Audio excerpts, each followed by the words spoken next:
Welcome to the Agents of Hope Old Testament class 101. And today we're going to finish up with the last three prophets of the Old Testament. And so we want to get right in to that study. And so let's move into that right away. We're going to start with the prophet Haggai. So hopefully you're ready to go. The book of Haggai is a collection of 4 short messages to encourage Jews in Jerusalem to complete the rebuilding of the temple. And so the exiles had returned from Babylon with every intention of rebuilding and restoring the temple. So over time, their enthusiasm for the temple was lost, and they spent more time, and this becomes a critical part of the book, is they spent more time decorating their homes than rebuilding God's house. And so that becomes kind of an introduction to the prophet Haggai. His name means festive or festival. And so tradition says that Haggai has written this book. The book of Haggai, we're looking somewhere around the time of 520 BC. And so this is the time that, if you remember Ezra and Zerubbabel, as they head back to rebuild the temple. And so the purpose of Haggai is to really encourage the Jews who had returned from the exile in Babylon to rebuild the temple in Jerusalem with a willing heart. The main theme in Haggai is that if the people of Jerusalem ignored the need to rebuild the temple, they were also ignoring their need to rebuild their hearts. And so this is an account where the people seem more focused on rebuilding their homes. And so Haggai will certainly call them out on that. So the book is structured in 4 short messages. The first tells us about the connection between the unfinished temple and the difficulties God's people were facing in everyday life. Remember, they're coming back from exile. And so, as you can imagine, if you've ever been a part of war-torn country, and those of you in the class that are from Liberia, you understand some of the difficulties in trying to rebuild your nation. And so there's this battle that goes on between the rebuilding of the temple and the people wanting to get their lives and their homes in order as well. Talks about the unfinished temple. The second says that the temple God's people are rebuilding is not as glorious as the first one, but will be more glorious than the first if they finish their task. Another part of this message is that obedience will solve their problems. Haggai is going to call them into obedience. And then the fourth tells us about God's blessing the exiles through final judgment on the nations and the leadership of their governor, Zerubbabel. So if you remember, again, Zerubbabel was the first to lead the exiles back into Jerusalem to rebuild the temple. Ezra will follow some years later. So the background then falls under Cyrus of Persia, and he issued a decree in 538 BC that allowed the Jews in exile to return to Palestine and to rebuild their temple. And so work on the temple began somewhere around 536 BC, and of course there's opposition to this from the Samaritans, and later the Persians caused the work to stop in 534. Darius removed any Persian resistance by decree in the 2nd year of his reign. And so Haggai the prophet has returned from Babylon with Zerubbabel in 538 BC. And so God called Haggai and the prophet Zechariah, which we'll talk about here, to encourage the exiles to complete the temple. And so the idea is to get God's house in order first, and that becomes a priority of the mission of Haggai.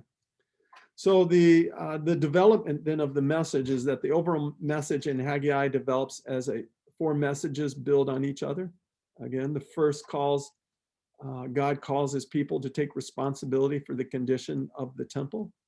The people's obedience led to God promising that he was with them. Second, God said that the temple his people were rebuilding would be more glorious than the first temple. Thirdly, God promises blessings from that day forward. And then the final message says that God would bless his people in the days to come. And this is going to look like restoration and renewal. So these are the messages told God's people and the work of the temple. So then the theology, what that looks like is Haggai begins with a challenge similar to what Joshua gave Israel to choose who they would serve. And you have to picture then the ministry of Haggai. He is a Joshua of sorts. Remember, Joshua led the Israelites into the promised land for the first time. And the message was, you choose whom you're going to serve. And Joshua would say, as for me and my household, we will serve the Lord. But if nobody else follows, if nobody else serves, we're still going to be faithful. And so Haggai, in a sense, is a prophet like Joshua, in that they're coming now into the promised land again, right? Remember, they've been in exile. And so Haggai is going to challenge them again. Who will you serve? Will you be obedient? Will you take God seriously to build his temple and to focus on that? And so when you think about how you might preach this book, there are many times in history, God's people worship idols made of wood and silver or gold, but the book of Haggai tells that God's people were worshiping their own comfort more than they worship God. And so you certainly preaching sermons about making God the focus. Now, again, you almost can't fault the people for wanting to build their homes before the temple. But Haggai is saying, listen, if it's sort of the message that Jesus gives in Matthew chapter 6, verse 33, where he says, seek first the kingdom of God, and then he will add all these things to you. And so Haggai, the message that you could preach, and you could tie in that Matthew 6 passage. The message is focus on God, take care of God things first, and then God's going to bless all those things around us. And so that becomes some things that you might preach. And so we will kind of pass by some of the outline here. But let's get into Zechariah. So because Zechariah is also during the same time. And so Zechariah's message contains hope and encouragement for the returned Jewish exiles in Jerusalem. And so the encouragement is for the Jews to complete the rebuilding of the temple, so the same as Haggai. And the hope is the coming Messiah. Matter of fact, Zechariah, there's so much quoted about the Messiah in the book of Zechariah. And so the hope is this coming Messiah who would bring both salvation and the promised eternal kingdom. And so Zechariah's words are often quoted in the New Testament because he talks so much about the Messiah. So the book of Zechariah is named for the prophet Zechariah, whose name means the Lord remembers. It was a great comfort to God's people in Jerusalem that God remembered them and the covenant he made with them. And so again, remember, they're coming back into the land. They've been in exile now for 70 years, and they're returning back to the land, and so God is going to use them and move in a mighty way in that. Tradition again has Zechariah as the prophet, and so the first 8 chapters of Zechariah are dated somewhere from 520 to 518 BC. And then the chapters 9 through 14 kind of date somewhere between 500 and 470 BC. So this is a span of 50 years. So the purpose of Zechariah was to tell that the Jews in Jerusalem to return to God, to finish the temple, and and to hope in the glorious future God had for them. In other words, the temple that they were rebuilding was going to be temporary, that God was doing something even bigger than the temple. And so there are several important themes. One is that God has not forgotten his covenant people, his chosen people, and the place for them. Again, imagine if you've been in exile for a while, you might think that God has forgotten you, but he hasn't. Another is God's promise to live in and among his people. And so the temple kind of becomes a visible presence that God is living with his people. And then perhaps the most important theme in Zechariah is that God will completely restore his people through the coming Messiah. And so we have talked about this from every Old Testament book that we've gone to, is that God is always dealing with restoration and renewal, and that God is bringing something that's going to restore all things. And we know that as Jesus. Zechariah is structured using several literary styles. Prophetic messages are common. Prophetic dreams filled with symbols can be found. And then two longer prophetic messages called oracles make up Zechariah. And so, the book finishes with the prophetic oracles about Israel's future salvation through the work of the Messiah. So historical background, again, Zechariah's reference to Greece, and some different in style indicate that Zechariah's later ministry probably took place again 480, 470 BC. That is the time of Xerxes, who was married to Esther, and we talked about that story. So the message of the book of Zechariah is developed by taking God's people from repentance to blessings, then to the promise of the Messiah's peace, that there's a time coming. And then the next development takes God's people from religious ritual to obedience, then to promise of their restoration. And then the final stage of Zechariah's message development moves God's people from being subject to Gentile nations, and which that's going to be a big part of their history. Daniel speaks a lot, remember, into this of the Gentile nations, but there's going to be a time when the Messiah will rule and lead. And so that becomes a focus. The theology of Zechariah features the person of the Messiah, and I love what we have in our book here. There's different prophecies from Zechariah, and then how these prophecies are connected with Jesus. So in Zechariah, we have the Messiah entering in Jerusalem on a colt. What's important about a colt is that usually a warrior comes in on a large horse, but a colt is a young animal. And so Jesus's ministry is going to be different than the world's ministry.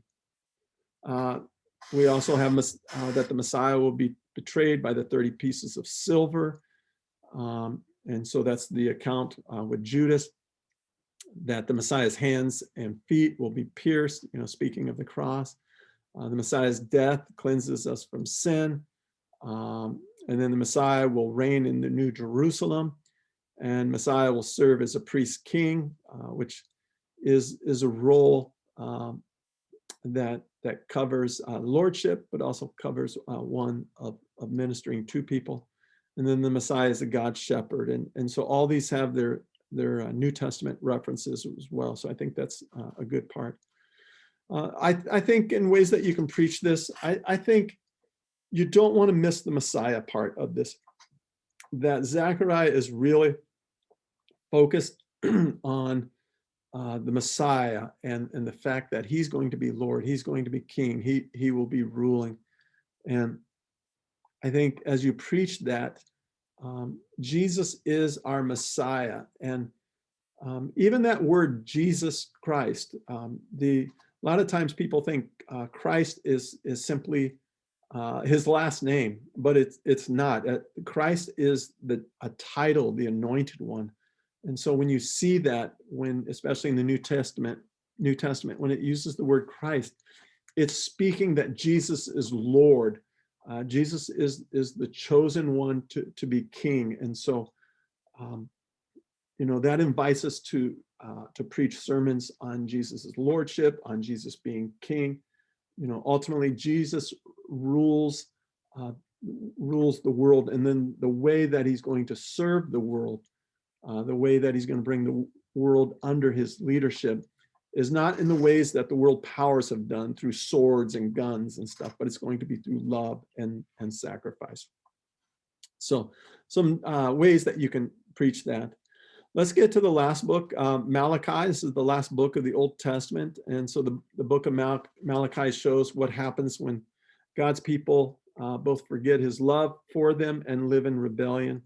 Over 70 years had passed since the second temple in Jerusalem had been dedicated. And so this is now, we've removed ourselves, right, from Haggai and Zechariah, and now Malachi is speaking some time after that. And so the temple should have been a place that united people back towards God.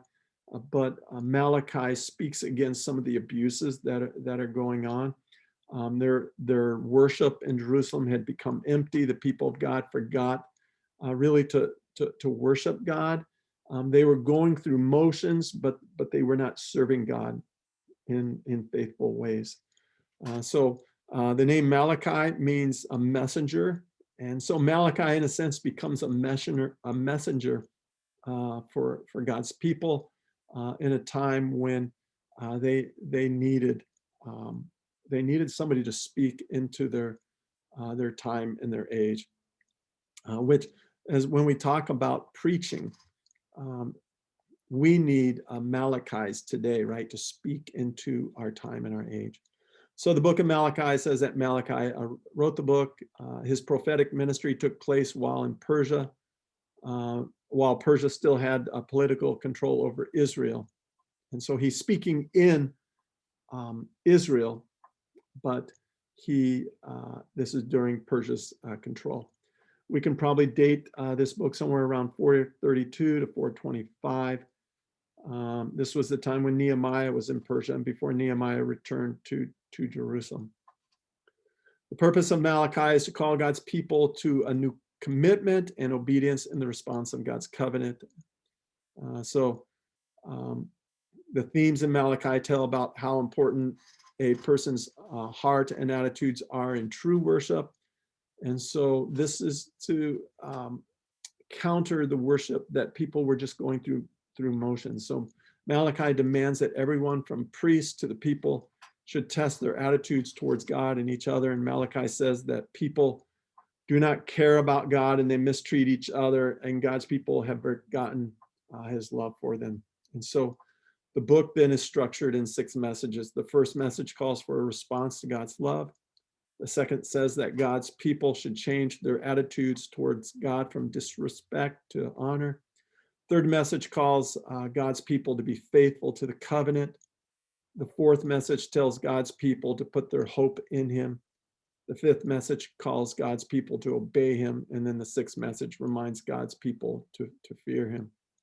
And so each message begins with a question or a charge, and the message that follows answers the question or proves the charge to be true. And so this is the style of this book. And so historically, this is during the Persian rule. It's a time of peace to Palestine. Persia has allowed the Jews to return to their land. The military power of Persia kept other nations under control at the time of Malachi was written. And so there was no interference with what the Jews were doing. Persia collected their taxes, but otherwise they let the Jews do their own thing. And so now there were issues, shortages of money and food were common. The turmoil among God's people in Jerusalem at that time of Malachi was internal. So things that were happening, people were neglecting worship, priests were corrupt, tithes and offerings were ignored. God's people married pagan wives. People were unfaithful in their marriages. The people of God could have easily become like the nations around them without God's messenger Malachi. And so Malachi is really what he's doing. He's saying, listen, haven't we learned our lesson? We have been for 1,000 years, roughly, or a little less than 1,000 years as a nation. We haven't even learned our lesson that we should be following God. We should be obeying him and worshiping him. And Malachi is trying to warn them not to fall in that trap. So the message of the book of Malachi is like that of many Old Testament books. If God's people were to have the blessings of his covenant, they needed to obey his covenant, which is a theme, again, throughout the whole Old Testament. Goes back to Deuteronomy, that if you obey God, he'll bless you. If you don't, you'll receive curses. So theology-wise, Malachi shows that God is still the faithful partner in the covenant. God is not going to forget his covenant. Matter of fact, Israel is going to fail time and time again, but God is always going to be faithful. And so Malachi makes it plain that in the covenant relationship, God is the active partner in restoring this relationship. And so he's willing to be tested. The test cannot be in a way that confronts his authority. The right kind of test is to obey God's commands and see how he's going to bless people who follow him. So how do you preach Malachi? Malachi shows that the worship of God is not just a matter of the right ceremony or ritual, but more of a matter of the right heart towards God. And I think Malachi speaks into our time and our age when so many people have no interest in the things of God, that we can call them back into that. So we preach that love for God is shown through obedience, that if you want to follow God, that's what we're called to do. So that is the end of our Old Testament class, a survey of all the different books. And so hopefully you have been able to learn from this, and feel free to go back through these videos in case you've missed things. And so again, keep growing in the Lord and make his ways the key to all life.